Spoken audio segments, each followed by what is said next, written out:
Before milling the logs that I scouted in the horse pasture, I wanted to get to some of the cherry that's been sitting around on my property. It'd been a while since I had gotten outside and milled, so it felt really good.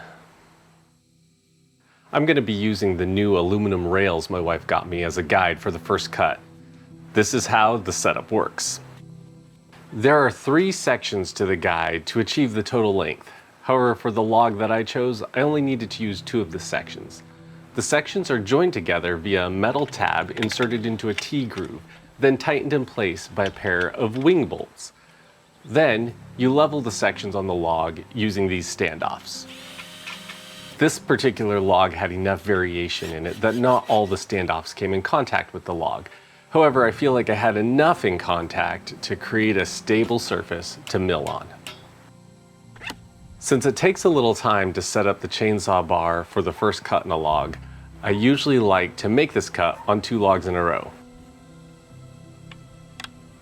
That's a side note, however. Once everything is set up, it's cutting time.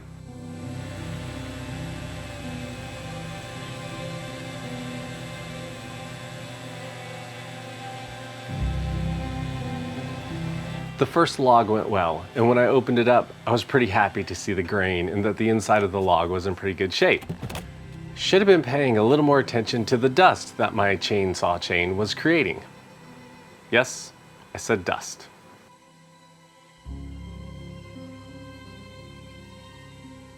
Opening the second log up produced one of the worst cuts I have made in a while.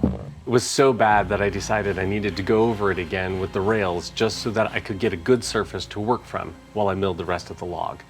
However, since light was fading, I decided to call it a day and clean up. Almost a day.